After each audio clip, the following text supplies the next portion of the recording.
Mehdi, there's been a job opening.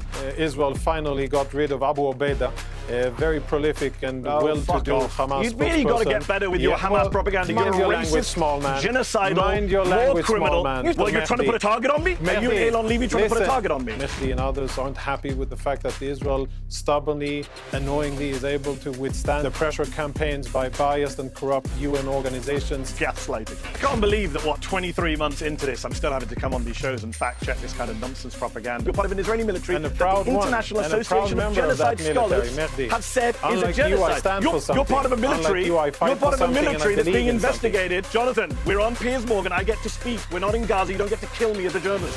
Here we go again. Another fiery debate where truth is dragged into the battlefield and propaganda is dressed up in military uniform.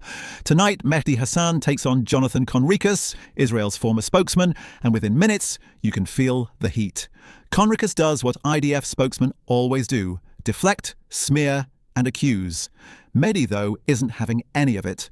The moment Conricus tries the old Hamas propaganda line, Mehdi fires back, "You're trying to put a target on me." That's not just a clapback. That's a chilling reminder of what journalists in Gaza are facing daily.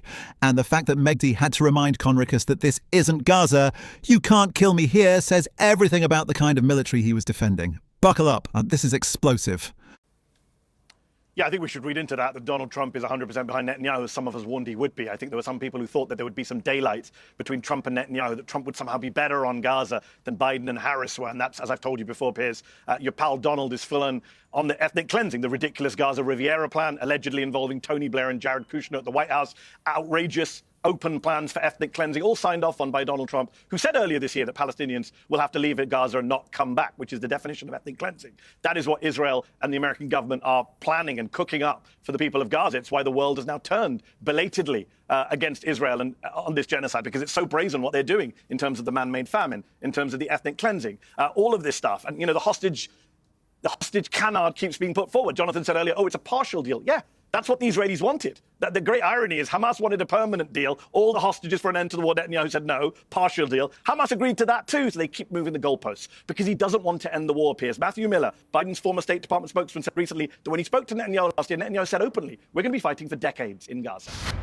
He wants this war to continue for his own reasons, for the ideological reasons of his cabinet allies. And the military, the Israeli military has now come to its senses saying this is not helping. This is the same Israeli military that has committed multiple war crimes. I mean, Jonathan talked earlier about, what the purpose of combat is. He said he was a proud IDF man. He's proudly part of a military that last week bombed a hospital not once, but twice. A double tap strike, according to CNN, triple tap strike, killing emergency responders, journalists, aid workers in front of our eyes. That is his glorious military. It's an Israeli military which, according to Dr. Nick Maynard, Piers, who you know, British doctor, I interviewed him last month, he said he treated Palestinian teenagers in his hospital in Gaza over the summer who were shot in the testicles, multiple children shot in the testicles by Jonathan's military, the same military that killed 15 paramedics in April and then just buried them with their ambulances in the sand. They were buried in the sand by the Israeli military in April. They lied, the Israelis. They said, the lights were off. We didn't know who they were. Hamas were firing. Turned out all to be a lie. You know what the Israelis did, Piers? They fired the deputy commander. That's it. Nobody went to prison. No one was charged. They murdered 15 people. That's the military that Jonathan's come to defend. The most immoral military right now in the world that is bombing hospitals in front of our eyes. Jonathan? Yeah, it's, it's various levels of ridiculous. But listen, Mehdi, there's been a job opening. Israel finally got rid of Abu Ubaidah, a very prolific and well-to-do Hamas You've really got to get better with your Hamas propaganda. You're a racist, small man. genocidal, war criminal. Man. You support war criminals. Well, you're trying to put a target on me? Mehdi, Are you and Elon Levy trying to put a target on me?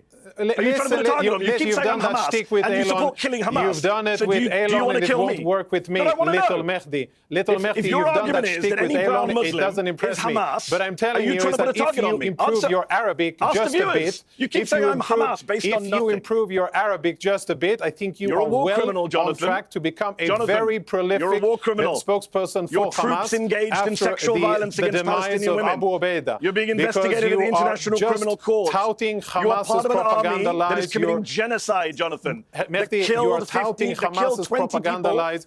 You are regurgitating things from April and from can't condemn September, the and you're genocidal you're Israeli dragging military. out Let me more jump things, in. Let me but jump you in. are Jonathan, failing. let me jump in, genocidal please. Israeli military. All right, and Jonathan, now you want to kill every journalist Jonathan. that speaks out against you. Yeah, You Jonathan. killed No, not 5 at journalists all. last week. Jonathan, now you want on to kill that- me? Jonathan, But I think you would do You an killed 5 excellent journalists job last of week, replacing Jonathan. Abu Ubaidah. Your I'm military sure killed Hamas 5 would be journalists. happy to Let me have ask you. a And question, you're doing please. a great job. And you're doing a great job as Julius Streicher. All right, as let me radio ask a question excellent because job nobody can as hear either of you. propagandist in Nobody can history. hear either of you. That's how history will remember you. Let me as ask a you, Jonathan. genocide propagandist. Jonathan, That's how history will about the remember you. incident. waiting for you, Piers. Jonathan, Naftali let me Bennett speak. comes in with his About the polished, incident almost that Mehdi's rehearsed alluding talking to. We just want to points. talk about the hospital. Israel I'm doesn't just want about to Gaza. ask him about the Israel hospital. just Let me wants get my- peace. I've been Really?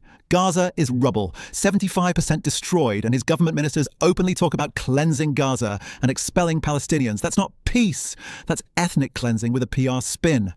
Mehdi Hasan wasn't fooled for a second. He fact-checked Bennett live, citing Israel's own leaked military database showing 5 out of 6 Palestinians killed are civilians. 5 out of 6.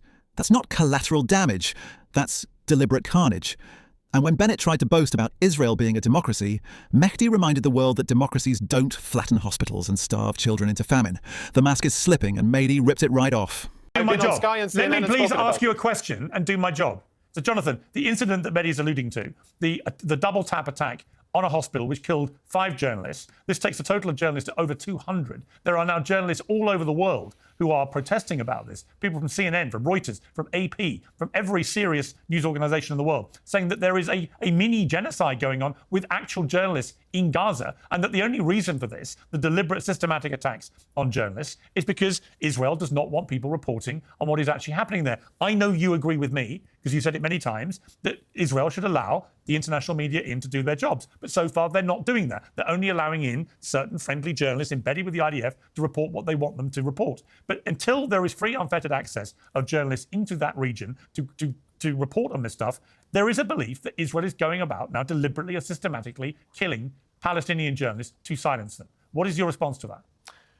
Yeah, that belief is wrong, and I have a few things to say. First, about the horrible, tragic mistake at Nasser Hospital. That is not what I envision in terms of Israeli operations. That is a tactical mistake by forces on the ground that saw a camera on top of a building, assessed that the camera was operated by Hamas, because Hamas has been operating cameras from all civilian buildings, including from hospitals, in order to monitor the troop movement of Israeli troops and then to detonate IEDs or otherwise to direct combat activity against Israeli troops. And that is why when Israeli troops saw that camera and other activity on top of that building, they engaged. Regretfully, 5 journalists, some of them working for international media outlets, were killed. That is not a desired outcome. That is a mistake, and that should not happen on the battlefield. Full stop. 6 terrorists were also killed in that attack. When I spoke with 6 Hamas known operatives were killed. When I spoke with people... And here's where it all comes crashing down, because this isn't just about heated TV debates. This is about reality. Gaza today is rubble. Entire neighborhoods flattened. 75% of the strip destroyed. Families digging through concrete with their bare hands, searching for loved ones who will never come home. The so-called most moral army in the world has bombed hospitals, schools, refugee camps, and aid convoys, then wrapped it all up in excuses about Hamas tunnels or tragic mistakes. But when you hit the same targets again and again, when you fire double-tap strikes designed to kill rescuers and journalists, it's not a mistake. It's a method. Mehdi Hasan tore the mask off live on air. He showed how Netanyahu and his ministers openly brag about expelling Palestinians, about turning Gaza into a wasteland. These aren't fringe voices. They're in the cabinet, running the country. Smotrich literally declared, "We will conquer, cleanse and remain." And Netanyahu himself praised that statement. This isn't about October 7th anymore. This isn't about defending Israel. This is about remaking Gaza through terror, starvation, and erasure, the very definition of genocide. Meanwhile, the world is waking up. Scholars of genocide, experts in the Holocaust, have declared that Israel's actions meet the legal definition of genocide. The UN says Gaza faces a man-made famine. Even Israel's allies are backing away, embarrassed by the brazen brutality. Britain, France, Germany, countries that once echoed Israel's every line, are now condemning aid restrictions and demanding accountability. And inside Israel, thousands of families of hostages protest outside Netanyahu's home, accusing him of sacrificing their children on the altar of endless war. Yet what do we hear from Conricus and Bennett? Gaslighting.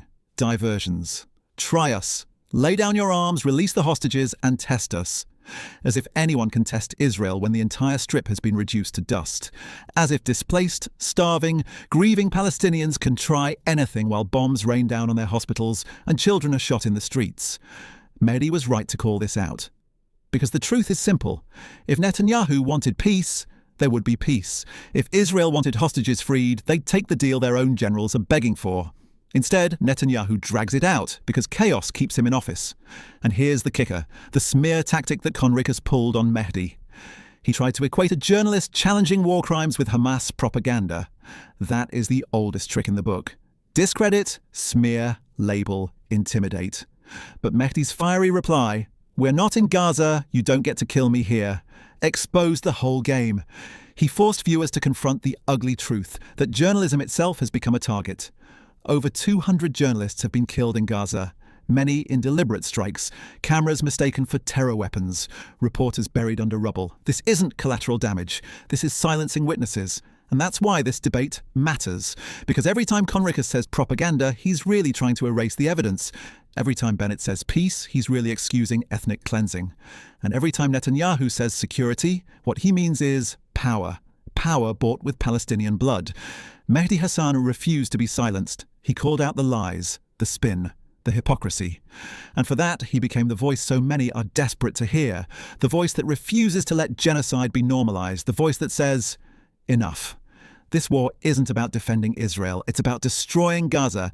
And the world is finally seeing it.